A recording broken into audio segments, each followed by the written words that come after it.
As the deadly effects of the water-induced disaster subsides with the gradual clearing of the weather, the attention now shifts to the affected families who are going through a hard time in the absence of relief assistance. The unseasonal rains triggered by the changing weather pattern across the globe has accounted for massive loss of life and property in the country this time around. There is a growing call on the stakeholders to stem such tragedies rather than opt for patchwork after the disaster. Good morning, I'm Abhyuday Shrestha, and these are the headlines of the hour. Unseasonal rains spoil sports, damaging ready-to-harvest crops worth billions of rupees. Local residents in Bardia having to live without food and drinking water for days. The government preparing to amend the Public Procurement Act, facilitating cooperatives in a bid to involve them in public construction activities. The World Health Organization says there has been unfairness in distribution of COVID-19 vaccines, and failure to provide enough vaccines to poor countries can easily drag on the COVID crisis deep into 2022. And Scotland cruise into the Super 12 stage of the ICC T20 World Cup, thrashing hosts Oman by 8 wickets. Bangladesh also reached the Super 12, thumping PNG by 84 runs. Majority of the farmers were preparing to harvest the paddy with the conclusion of the Dasai festival. Meanwhile, some farmers had already started harvesting the crops. They were expecting for better quality and quantity of their products this year, despite bearing the acute shortage of fertilizers. However, the unseasonal rains spoiled sports, damaging ready-to-harvest crops worth billions of rupees. Farmers were preparing to harvest the paddy with the end of the Dasai festival in several western districts in the Tarai earlier this week. However, the unseasonal rains for 3 consecutive days wreaked havoc on the paddy crops. The affected families are now bogged down with challenges to run their daily cost of living throughout the year. हामीलाई पनि थाहा थिएन कि यस्तो होला भनेर मलाई त सम्झिँदा पनि रुन मन लाग्छ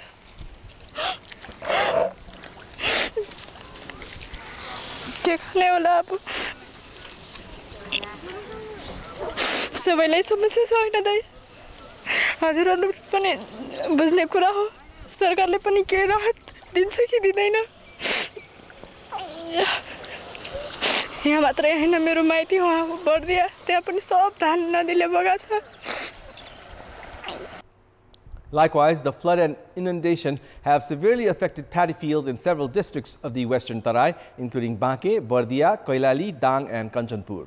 Officials at the Agriculture Information Center informed that it would take a few more days to determine the scale of damage caused by the rain. The plight of farmers who had suffered due to the lack of fertilizers and seeds has now increased with the destruction of their crops. Local residents who have been displaced due to floods and inundation at the bank of Karnali River in Bardia have reportedly gone without food and drinking water for 4 days. Over 5,000 people of Rajapur municipality and Gerua rural municipality have been worst hit by the floods. The local administration informed that the flood triggered on Wednesday night displaced around 1,200 individuals. Most of them had reportedly spent their nights on the streets. Victims have informed of lack of food and drinking water. The preliminary data of the Agriculture Information Center showed that over 2,000 hectares of paddy fields of the area have been inundated due to the flood. Meanwhile, the water level in the lowland area of Rajapur municipality and Gerua rural municipality is gradually decreasing after Indian authority opened doors of Ghagra Dam in Girzapur. The Indian side had closed all the doors of the dam prior to the flood in Karnali River. The Agriculture and Livestock Ministry has estimated that the unseasonal rain has caused loss of crops worth 10 billion rupees across the country. The ministry has already received details worth 6 billion rupees of damages.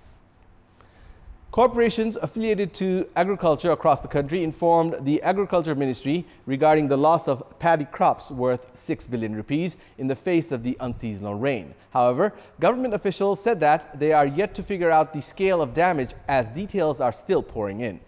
Lumini province has incurred maximum loss of paddy estimated at around 4.5 billion rupees, covering over 43,000 hectares of land, while Sudur Paschim province reported loss of paddy worth 1.17 billion rupees planted over 11,000 hectares of land.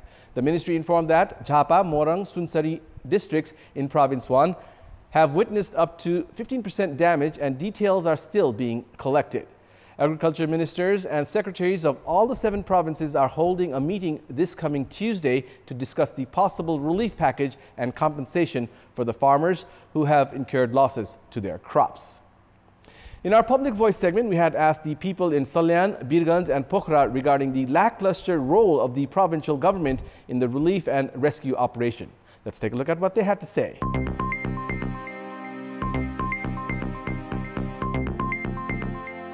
बाढी पहिरो आउँछ यो हुन्छ भनेर उहाँहरूले चाहिँ योजना नै बनाउनु भएको छैन कुनै कुरामा पनि प्रदेश सरकारको चाहिँ भूमिका राम्रो देखेको छैन अहिलेसम्म राजनीतिक समूहको मात्रै काममा चाहिँ व्यस्त भएर हो कि जस्तो मलाई लाग्छ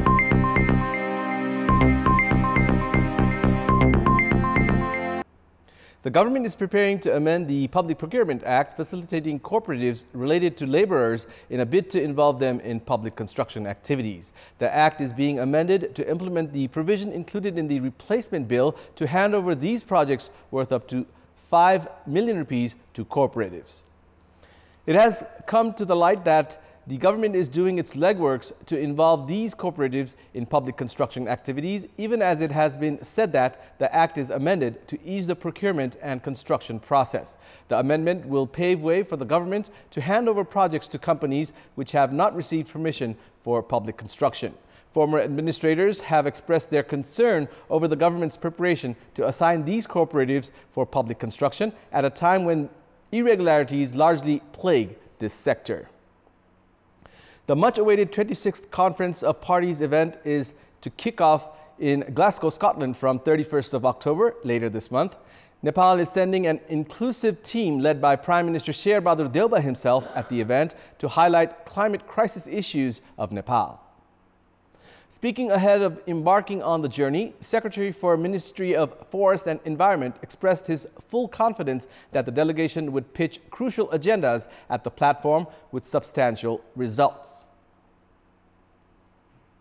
परिवर्तनको पेरिस एग्रिमेन्ट छ त्यसले दिएका विषयहरू सबै नेपालले पूरा गरिरहेछ नेसनली हाम्रो राष्ट्रिय प्रतिबद्धता हामीले पास गरिसक्यौं अरु चाहिने रणनीतिहरू अरु अनुकूलनका राष्ट्रिय योजनाहरू तयारीका साथ हामी जाँदै छौं र ती सबै डकुमेन्टले नेपाललाई त्यो कार्यान्वयन गर्नलाई कति पैसा चाहिन्छ भनेर उल्लेख गरेको छ र त्यो पैसा चाहिने कसरी प्राप्ति हुन्छ र त्यसको लागि कस्तो चाहिने मेकानिजम बनाउनु पर्छ भन्ने विषयमा पनि हामीले कुरा राख्छौं. Likewise, British Ambassador to Nepal, Nicola Pollitt, expressed hopes that Nepal could raise its access to climate finance following its representation at the COP26. And we're expecting leaders from developed countries and wealthier nations to come together and commit to further financing of climate action in countries like Nepal, where support is needed to make the changes.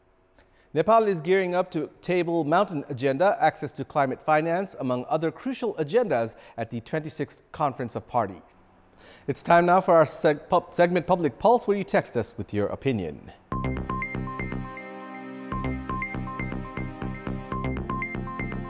And here's the question. What kind of relief package should be handed over to farmers reeling under the high-scale damage to paddy? Your options are A, immediate financial assistance, B, assist in other crops, and C, long-term package. The voting is on. Type NEWS, select your option A, B, or C, and send it to 34001 to share your opinion with us. And that's all for the moment. Thank you for watching. Have a good morning.